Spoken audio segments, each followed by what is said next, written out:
నేను ఒకేసారి డిఎస్పీల్ని ఆర్డీఓల్ని మొత్తం ఎస్కార్టింగ్ పెట్టి వాటర్ పుష్ చేశాను. ఒక్కసారి నీళ్లు తీసుకురాగలిగాను. దానికి కౌంటర్గానే ఈరోజు చింతలపూడి ప్రాజెక్టు పెట్టాం. లెఫ్ట్ మెయిన్ కెనాల్కు వచ్చే ఆయకట్టు అంతా కూడా చింతలపూడి లిఫ్ట్ ఇరిగేషన్ ద్వారా ఇవ్వాలని, ఇది ఆ రోజు కూడా ఇక్కడనే ఏదైతే వైకుంఠపురం ప్రాజెక్టు కట్టి తద్వారా నీళ్లను అక్కడ తీసుకొచ్చి నాగార్జున సాగర్ రైట్ మెయిన్ కెనాల్కి ఇస్తే తద్వారా ఆ ప్రాజెక్టు వల్ల మొత్తం నాగార్జున సాగర్ లో ఆయకట్టంతా కవర్ అవుతుంది. ఆ నీళ్లు శ్రీశైలం నిలబెట్టి రాయలసీమకి ఇవ్వచ్చని చాలా మొన్న కూడా మీకు అందరికీ చాలా ఎడ్యుకేట్ చేశాను నేను. అల్టిమేట్ గా రాయలసీమ బాగుపడాలంటే నల్లమలై ఫారెస్ట్ లో ఒక టనల్ తీసుకొని ఎక్కడైతే బనకచర్ల రెగ్యులేటర్ హెడ్ రెగ్యులేటర్ దగ్గర తీసుకుపోతే రాయలసీమ గేట్వే అవుతుంది. నవేడేస్ పెద్దగా టన్నల్స్ కూడా పెద్ద సమస్య కాదు. రోడ్ టనల్స్ కొడుతున్నారు, రైల్వే కొడుతున్నారు, అన్నీ వస్తున్నాయి. ఇది ఓవరాల్ గా ఇది నా బాధ, ఆవేదన. ఓసారి చాలా తపనిస్తుంది, చాలా కోపం వస్తుంది, ఇరిటేషన్ వస్తుంది. అయినా కూడా ఇది సరే, వీళ్ళ ప్రకటనలు అది వినాల్సిన పిల్లలు కూడా మీరు చాలాసార్లు విన్నారు. ఏంటి ఏనండి సరిపోతుంది.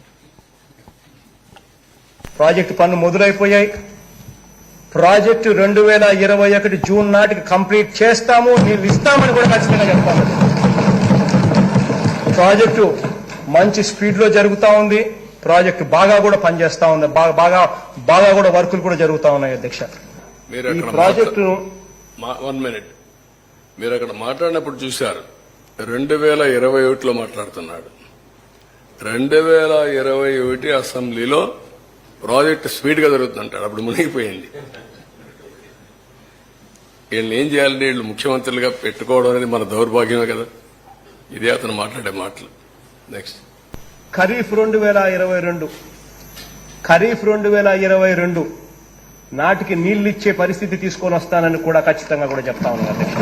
ఆ అవరోధాలన్నీ కూడా అధిగమించి ఈ ప్రాజెక్టును 2023 ఖరీఫ్ కు కల్లా ఈ ప్రాజెక్టు పూర్తి చేస్తామని చెప్పి చెప్తా ఉన్నారు.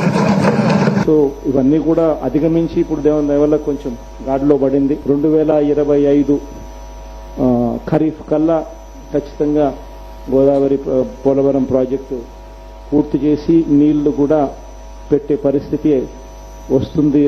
జూలై ఆగస్టులో ఆ వరద 2025 జూలై ఆగస్టులో 41.15 మీటర్లలో నీళ్లు పెట్టే పరిస్థితి కూడా ఏది ఈ పోలవరం ప్రాజెక్ట్ అనేది వెరీ వెరీ కాంప్లికేటెడ్. అంత తేలిగ్గా అర్థం కాదు. ఏంటి అంత అర్థం కాదని గట్టిగా చెబుతున్నారంటే నాకు అర్థం కాలేదు. కాబట్టి నేను అనేక సార్లు విజిట్ చేసి స్టడీ చేసి అనేక మంది అడ్వైజర్తో మాట్లాడిన తర్వాత నేను నిర్ణయం తీసుకున్నా, ఇది ఇప్పుడు పూర్తయ్యేది కాదు అని చెప్పిన మొదటి వ్యక్తిని నేను. విన్నారు కదా ఎంత ఆలస్యం అయిపోయిందో. ఓకే, ఒక సెకండ్, వన్ మైక్. 1771 కోట్లు మాత్రమే మిగిలాయి. వీళ్ళు రివర్స్ టెండర్లో పిలిచినప్పుడు 1548.13 కోట్లకి మేఘాకి ఇచ్చారు. సో వాళ్ళ పనులు చేపట్టకపో వీళ్ళు దాదాపు 600 కోట్లు మిగిల్చామని డప్పాలు కట్టారు. ఇప్పుడు ఈ కొట్టుకుపోవడం వల్ల 20,000 కోట్ల నష్టం ఏర్పడింది. దీనికి బాధ్యత వహిస్తారు. మీరే ఫిక్స్ చేయాలి అంటే నేను అడిగేది సీరియస్ గా అడుగుతున్నా. ఎందుకంటే ఎవరు పాపం చేశారో వాళ్ళు అదే దాన్ని ఏ విధంగా ఫిక్స్ చేయాలి ప్రజలందరూ ఆలోచించాలి. అక్కడ చర్యలుంటే యాక్షన్ కూడా తీసుకోవడం చాలా అవసరం. అదర్వైజ్ ఒక వ్యక్తి రాష్ట్రానికి ఇంత నష్టం చేయడం చాలా దుర్మార్గం. ఇది ట్యాక్స్ పేయర్స్ మనీ. ఎవరు ఖర్చు పెట్టినా మీరు నేను ట్యాక్స్ కడితే ఆ డబ్బులే ఖర్చు పెడతాం. ఇది బాధ్యతారాహిత్యం. మీరు చెప్పింది కరెక్ట్. అది చాలా దుర్మార్గం. ఇప్పుడు కేంద్రం 15,511.13 కోట్లు ఇవ్వడానికి సిద్ధమైంది. కేబినెట్ లో నోటు కూడా రెడీగా ఉంది. దాని మీద మీరు ఏమైనా పర్సూ చేస్తారా? నేను పర్సూ చేయడం డెఫినెట్గా చేస్తాను. ఒకటి టెక్నికల్ గా వేర్ ఆర్ వి నేను మీకు చాలా స్పష్టంగా చెప్పాను. 33% డయాఫామ్ వాల్ డ్యామేజ్ అయింది 3-4 ప్లేసెస్ లో. అవి కూడా రింగ్ బండేసి సరిపోతుందని చూపించారు నాకు, రింగ్ ఫెన్సింగ్ కింద. ఒక వర్షన్ 3-4 ప్లేస్లే కాదు, ఇంకా ఎక్కడ అయి ఉండొచ్చో మేము డెఫినెట్ గా చెప్పలేమంటున్నారు. దాని ఎస్టిమేషన్ మీకు చెప్పారు. అది అయిన తర్వాత రెండోది, కాఫర్ డ్యాముల ద్వారా లీక్ అవుతుంది వాటర్, ఇంకా సిపిఎస్ వచ్చింది. స్వీపేజ్ ఉంది. అది యాక్సెప్టబుల్ లెవెల్ కంటే స్వీపేజ్ ఎక్కువ ఉంటే అది రెక్టిఫై చేయకుండా ప్రాజెక్ట్ ముందుకు పోలేదు. సేఫ్టీ గాని ఫ్యూచరిస్టిక్ ఇవన్నీ అది ఇంకా తేలలేదు. ఈ రెంటికే ఇప్పుడు కమిటీ యుఎస్ఏ నుంచి 2 ఎక్స్పర్ట్స్ వెళ్లేశారు. ఇప్పుడు ఇక్కడుండే ఇంజనీర్లు కూడా రిస్క్ తీసుకోవాలంటే భయపడే పరిస్థితికి వచ్చారు. సిడబ్ల్యూసీ కూడా రిస్క్ తీసుకోవట్లేదు. వాళ్ళు కూడా భయపడుతున్నారు. ఒక దుర్మార్గుడు చేసిన పనికి మనం కూడా బలైపోతామేమో, మనకెందుకు వచ్చింది అని వాళ్ళు కూడా భయపడే పరిస్థితికి వచ్చారు.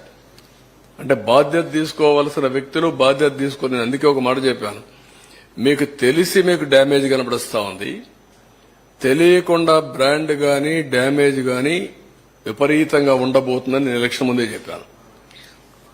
సార్ ఇప్పుడు 2020లో డియాఫ్రామ్ వాళ్ళు దెబ్బతింటే ఇప్పటిదాకా కూడా సొల్యూషన్ కనుక్కోలేదు. ఈ 3 ఏళ్లలో వీళ్ళ ఫెయిల్యూర్ చాలా దారుణంగా ఉన్నట్టు కదా సార్.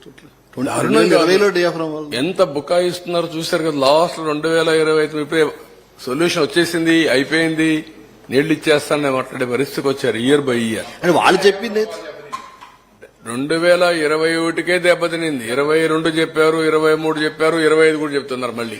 అసలు వాళ్ళు చెప్పిందేమో 2019లోనే దెబ్బతింది అని చెప్పి ఒక పక్క ప్రాజెక్ట్ పనులు చేస్తా ఉన్నారు.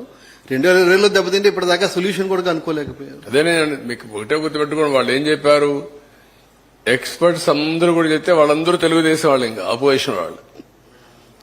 ఎవడైనా వీళ్ళు మీరు తప్పు చేస్తున్నారు అంటే వాడి మీద పడిపోవడం, విరుచుకు పడిపోవడం. ఈవెన్ పత్రికల వాళ్ళ మీద కూడా అలాగే పడ్డారు. మీడియా అందరినీ ఇదే పద్ధతి పెట్టారు. సరే ఇప్పుడు